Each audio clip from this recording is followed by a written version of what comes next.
আসসালামু আলাইকুম। এখনকার আন্তর্জাতিক সংবাদে আপনাদের সবাইকে স্বাগত জানাচ্ছি। চলুন প্রথমে চলে যাচ্ছি সংবাদ শিরোনামে। ভারতীয় সেনাদের মনোবল ভাঙতে সীমান্তে লাউডস্পিকারে গান বাজাচ্ছে চীন। ইরানকে রাশিয়া ও চীনের থেকে অস্ত্র কিনতে দেবে না যুক্তরাষ্ট্র। ভারতের আগ্রাসনের জবাব দিয়েছে চীন, বলছেন পাক পররাষ্ট্রমন্ত্রী। সৌদি আরবে নির্যাতন, উদ্দেশ্যমূলক আটক নিয়ে ২৯টি দেশের যৌথ বিবৃতি। সকল বিপদ আপদে তুরস্ক বাংলাদেশের পাশে থাকবে, বলছেন এরদোগান।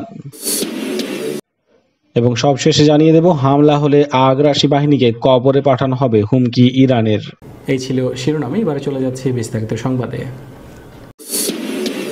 ভারতীয় সেনাদের মনোবল ভাঙতে সীমান্তে লাউডস্পিকারে গান বাজাচ্ছে চীন। লাদাখে লাউডস্পিকার দিয়ে ভারতীয় সেনাদের পাঞ্জাবি গান শোনাচ্ছে চীনের সেনারা, জানাচ্ছে বিস্তারিত সংবাদটি। ভারতীয় সেনাদের মনোবল ভাঙতে লাদাখ সীমান্তে লাউডস্পিকারে গান বাজাচ্ছে চীন। গত কয়েক মাস ধরে লাদাখে চীনের সঙ্গে ভারতের সীমান্ত নিয়ে সংঘাত চলছে। এবার সেই লাদাখে লাউডস্পিকার দিয়ে ভারতীয় সেনাদের পাঞ্জাবি গান শোনাচ্ছে চীনের সেনারা। বলা হচ্ছে, ভারতীয় সেনাদের মনোবল ভাঙতেই চীনের পক্ষ থেকে এমনটি করা হচ্ছে। ভারতের এক সাবেক সেনাপ্রধান জানিয়েছেন, ৬০-এর দশকেও এমন পথ অবলম্বন করেছিল চীন। ভারতের পররাষ্ট্র মন্ত্রণালয়ের পক্ষ থেকে জানানো হয়েছে, কোনোভাবেই চীনের সঙ্গে খারাপ সম্পর্ক চাইছে না তারা।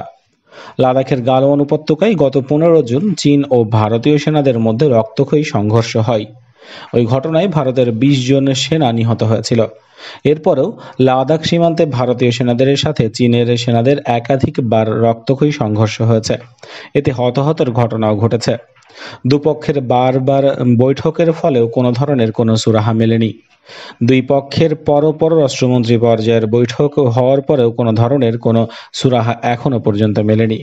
চীন বারবার বলেছে তারা সীমান্ত থেকে সরে যেতে চায়, কিন্তু সীমান্ত থেকে সরার কোনো ধরনের কোনো পদক্ষেপে চীনের পক্ষ থেকে নজরে আসেনি।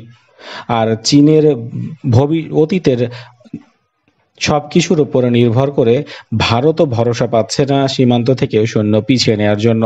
সীমান্তে এখনও সে ধরনের টানটান উত্তেজনাই বিরাজ করছে। ইরানকে রাশিয়া ও চীনের থেকে অস্ত্র কিনতে দেবে না যুক্তরাষ্ট্র, বলছেন মাইক পম্পেও। সব ধরনের প্রচেষ্টা আমেরিকা বাধা হয়ে দাঁড়াবে, এরকম হুমকি দিয়েছেন মাইক পম্পেও, জানাচ্ছে বিস্তারিত সংবাদটি। কয়েকদিন আগেই ইরানের উপর থেকে অস্ত্র নিষেধাজ্ঞা প্রত্যাহারের বিষয়ে বাধা দিয়েছিল আমেরিকা। রাশিয়া ও ইউরোপীয় ইউনিয়নের জন্য তাদের সে উদ্দেশ্য ব্যর্থ হয়। এবার রাশিয়া ও চীনের থেকে ইরান অস্ত্র কেনার চেষ্টা করলে আমেরিকা তাতে বাধা দেবে বলে হুমকি দিয়েছেন মার্কিন স্বরাষ্ট্র সচিব মাইক পম্পেও। মঙ্গলবার ফ্রান্সের একটি সংবাদ মাধ্যমকে দেয়া সাক্ষাৎকারে তিনি বলেন, বিশ্বকে সুরক্ষিত রাখতে সব রকমের চেষ্টা করে আমেরিকা। এর জন্য আমরা নির্দিষ্ট একটি পরিকল্পনা মেনে চলি। সেই পরিকল্পনা অনুযায়ী ইরানে যে চীনা ট্যাঙ্ক ও রাশিয়ান এয়ার ডিফেন্স সিস্টেম কেনার চেষ্টা করছে তাতে আমাদের বাধা রয়েছে, কারণ এই অস্ত্রগুলো আবার লেবাননে অশান্তি সৃষ্টিকারী হিজবুল্লাহ জঙ্গিদের হাতে তুলে দিচ্ছে তেহরান। খুব তাড়াতাড়ি এ বিষয়ে হস্তক্ষেপ করবে ফ্রান্সের রাষ্ট্রপতিও। ইরানের বিরুদ্ধে তোপ দেখে তিনি আরও বলেন, লেবাননে অশান্তি সৃষ্টিকারী হিজবুল্লাহকে সব রকম সমর্থন দিচ্ছে ইরান। পশ্চিম এশিয়াতে অশান্তির পরিবেশ সৃষ্টির পেছনেও তেহরানের উল্লেখযোগ্য ভূমিকা রয়েছে। প্যালেস্টাইন ইসরায়েল সংঘাত নয়, এবং ইরান হুমকি এখনকার অবস্থার জন্য দায়ী। তাই এখন ইরানের হাতে অনেক টাকা এবং অস্ত্র তুলে দিলে তা জঙ্গিদের কাজেই ব্যবহার করা হবে। এটা কখনো মেনে নেওয়া সম্ভব নয়। ভারতের আগ্রাসনের জবাব দিয়েছে চীন, বলছেন পাক পররাষ্ট্রমন্ত্রী। সাংহাই সহযোগিতা সংস্থা ও এসসিওর অনলাইন বৈঠকে পাকিস্তানের নতুন মানচিত্র ইস্যুতে ভারত অপদস্থ হয়েছে বলেও মন্তব্য করেছেন তিনি, জানাচ্ছি বিস্তারিত সংবাদ। পাকিস্তানের পররাষ্ট্রমন্ত্রী শাহ মেহমুদ কুরেশি বুধবার বলেছেন, ভারত নিজের আগ্রাসী আচরণের কারণে আন্তর্জাতিক ফোরামগুলোতে বিশ্বাসযোগ্যতা হারিয়েছে। সাংহাই সহযোগিতা সংস্থা বা এসসিওর অনলাইন বৈঠকে পাকিস্তানের নতুন মানচিত্র ইস্যুতে ভারত অপদস্থ হয়েছে বলেও মন্তব্য করেন তিনি। কুরেশি বলেন, সাংহাই সহযোগিতা সংস্থা ভারতের অভিযোগ প্রত্যাখ্যান করেছে। এটা নয় দিল্লির জন্য অপমানজনক। পাকিস্তানের পররাষ্ট্রমন্ত্রী আরও বলেন, বৈঠকের আয়োজক দেশ রাশিয়া ভারতের দৃষ্টিভঙ্গিকে গ্রহণ করেনি। ভারত বৈঠকে এই বিষয়টি উত্থাপন করে সংস্থার নীতিমালা লঙ্ঘন করেছে। ভারত চীন সীমান্ত উত্তেজনার প্রতি ইঙ্গিত করে কুরেশি বলেন, আলোচনার মাধ্যমে লাদাখ সীমান্ত ইস্যু সমাধানের জন্য চীন বারবার আহ্বান জানালেও ভারত আগ্রাসী আচরণ করেছে। এ কারণে পরবর্তীতে অপমানিত হয়েছে। চীন ভারতের আগ্রাসনের জবাব দিয়েছে বলেও তিনি দাবি করেছেন। মঙ্গলবার রাশিয়ার আহ্বানে সাংহাই কোঅপারেশন অর্গানাইজেশনের বৈঠকে পাকিস্তান নতুন মানচিত্র প্রদর্শন করার পর এর প্রতিবাদে ভারতের প্রতিনিধি অজিত দোভাল ওয়াকআউট করেন। কিন্তু ভারতের প্রতিবাদের পরও পাকিস্তানের প্রতিনিধিকে ব্যাকগ্রাউন্ডে ওই মানচিত্র রেখে বক্তৃতা চালিয়ে যেতে দেওয়া হয়েছে। বিশেষ মর্যাদা বাতিলের বর্ষপূর্তিতে কাশ্মীরকে অন্তর্ভুক্ত করে নতুন মানচিত্র প্রকাশ করেছে পাকিস্তান। নতুন মানচিত্রে গুজরাটের জুনাগড়কেও অন্তর্ভুক্ত করা হয়েছে। ভারতীয় পররাষ্ট্র মন্ত্রণালয়ের ওই বৈঠকের মানচিত্র প্রদর্শনের প্রতিবাদ জানিয়ে বলেছে, পাকিস্তানের প্রতিনিধি মাইদ ইউসুফ ইচ্ছাকৃতভাবে একটি কল্পিত মানচিত্র দেখিয়েছে, যা নিয়ে ইসলামাবাদ প্রচার চালাচ্ছে। সৌদি আরবে নির্যাতন এবং উদ্দেশ্যমূলক আটক নিয়ে 29টি দেশের যৌথ বিবৃতি। জামাল খাশোগি হত্যার সঙ্গে সৌদি আরবে যেসব নাগরিক জড়িত তাদেরকে শাস্তির আওতায় আনার দাবি জানিয়েছে এসব দেশ। জানাচ্ছি বিস্তারিত। জাতিসংঘ মানবাধিকার পরিষদের বৈঠকে পাশ্চাত্যের 29টি দেশ মানবাধিকার লঙ্ঘনের জন্য সৌদি আরবের কঠোর সমালোচনা করেছে। এছাড়া প্রখ্যাত সাংবাদিক জামাল খাশোগি হত্যার সঙ্গে সৌদি আরবে যেসব নাগরিক জড়িত তাদেরকে শাস্তির আওতায় আনার দাবি জানিয়েছে এসব দেশ। জাতিসংঘ মানবাধিকার পরিষদের নিযুক্ত ডেনমার্কের রাষ্ট্রদূত কার্স্টেন স্টাউর মঙ্গলবার একটি বিবৃতি পড়ে শোনান, যাতে 29টি দেশ সৌদি আরবের বিশিষ্ট সাংবাদিক জামাল খাশোগি হত্যার ন্যায় বিচার দাবি করেছে। এসব দেশ আবারও বলেছে, স্বচ্ছতার সঙ্গে বিচার করতে হবে এবং যারা এই বর্বর হত্যাকাণ্ডের জন্য দায়ী তাদেরকে যথাযথ শাস্তির আওতায় আনতে হবে। 2018 সালের অক্টোবর মাসে তুরস্কের ইস্তানবুল শহর সৌদি কনসুলেট ভবনে জামাল খাশোগিকে বর্বরভাবে হত্যা করা হয়। এরপর এই নিয়ে 3বার এসব দেশ যৌথভাবে ওই হত্যাকাণ্ডের বিরুদ্ধে যৌথ বিবৃতি দিল।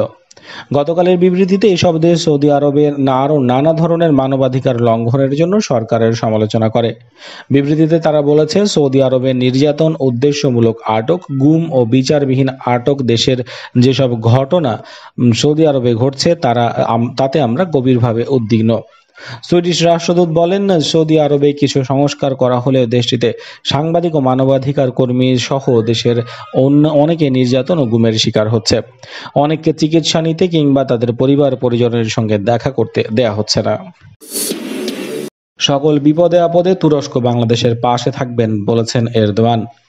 শিক্ষা, সংস্কৃতি ও সামরিক খাতে চলমান সহযোগিতা শক্তিশালী বলে অভিহিত করেন তিনি এবং এই আলোচনায় সম্পর্কের বিষয়ে সন্তুষ্টি প্রকাশ করেন। জানাচ্ছি বিস্তারিত। পররাষ্ট্রমন্ত্রী ডক্টর এ.কে আব্দুল মোমেন বুধবার তুরস্কের রাষ্ট্রপতি রিসেপ তাইয়েব এরদোয়ানের সাথে এক বৈঠকে মিলিত হন। উষ্ণ ও আন্তরিক পরিবেশে অনুষ্ঠিত এই বৈঠকে তারা বাণিজ্যিক পণ্য আদান প্রদানের বিষয়ে নতুন উদ্যোগ গ্রহণ করেন, আরও বেশি প্রতিনিধি দল প্রেরণ এবং মেলা ও প্রদর্শনীতে অংশগ্রহণের উপর গুরুত্ব আরোপ করেন।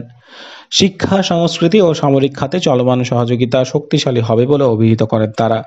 আলোচনায় উভয়ে বিদ্যমান বন্ধুত্বপূর্ণ সম্পর্কের বিষয়ে সন্তুষ্টি প্রকাশ করেন। আগামী বছরের গোড়ার দিকে ঢাকায় অনুষ্ঠিতব্য D8 শীর্ষ সম্মেলনে তুরস্কের রাষ্ট্রপতি ও বর্তমান চেয়ার এরদোয়ান যোগদানের বিষয়ে সম্মতি জ্ঞাপন করেছেন। এ প্রসঙ্গে তিনি নতুন সদস্য রাষ্ট্র যুক্ত করে D8 সম্প্রসারণের ব্যাপারে জোর দেন। দুদেশের বাণিজ্য সম্পর্ক বৃদ্ধির উপর গুরুত্ব আরোপ করে তিনি সুনির্দিষ্ট কিছু প্রস্তাব দেন, যার মধ্যে রয়েছে বিদ্যমান শুল্ক বাধা এড়িয়ে নতুন পণ্য, বস্ত্র, ওষুধ ও অন্যান্য খাতের বিনিয়োগ।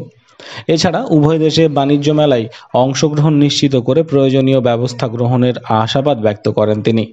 বাংলাদেশে তুরস্কের আর্থিক সহযোগিতায় একটি আধুনিক হাসপাতাল নির্মাণের প্রয়োজনীয় জমি বরাদ্দের জন্য তুরস্কের রাষ্ট্রপতি প্রস্তাব দেন। তুরস্কের রাষ্ট্রপতি নির্যাতিত ও দুর্গত রোহিঙ্গা শরণার্থীদের বাংলাদেশে আশ্রয় প্রদানে প্রধানমন্ত্রী শেখ হাসিনার ভূয়সী প্রশংসা করেন। এ বিষয়ে দ্বিপাক্ষিক ও আন্তর্জাতিক ক্ষেত্রে সম্ভাব্য সকল বিপদ আপদে তিনি বাংলাদেশের পাশে থাকবেন মর্মে অভিহিত ব্যক্ত করেন। বিদ্যমান কোভিড-19 পরিস্থিতিতে তুরস্ক হতে আরও প্রয়োজনীয় সহযোগিতা প্রেরণে আশ্বাস প্রদান করেন। মহামারী কোভিড-19 অবসানের পর দ্রুততম সময়ে ঢাকায় নবনির্মিত তুরস্কের দূতাবাস ভবন উদ্বোধনের প্রাক্কালে প্রেসিডেন্ট এরদোয়ান বাংলাদেশে ভ্রমণের আশাবাদ ব্যক্ত করেছেন। হামলা হলে আগ্রাসী বাহিনীকে কবরে পাঠানো হবে, হুমকি ইরানের। সোমবার মার্কিন প্রেসিডেন্ট ডোনাল্ড ট্রাম্পের টুইটার পোস্টের জবাবে ইরানের পক্ষ থেকে সম্ভাব্য যে কোনো হামলার জন্য হুঁশিয়ারি উচ্চারণ করেন আলী শামখানি। জানাচ্ছি বিস্তারিত। ইসলামী প্রজাতন্ত্র ইরানের সর্বোচ্চ জাতীয় নিরাপত্তা পরিষদের সচিব আলী শামখানি বলেছেন, তার দেশের উপর যদি কোনো আগ্রাসী বাহিনী হামলা চালায় তাহলে তাদেরকে কবরে পাঠানো হবে। গত সোমবার মার্কিন প্রেসিডেন্ট ডোনাল্ড ট্রাম্প একটি টুইটার পোস্টে বলেছেন, ইরানের পক্ষ থেকে সম্ভাব্য যে কোনো হামলার 1000 গুণ বেশি শক্তিশালী জবাব দেওয়া হবে। এর আগে অজ্ঞাত সূত্রের বরাত দিয়ে মার্কিন গণমাধ্যম খবর দিয়েছে যে দক্ষিণ আফ্রিকায় নিযুক্ত আমেরিকার রাষ্ট্রদূত লানা মার্কসকে ইরান গুপ্ত হত্যার পরিকল্পনা নিয়েছিল।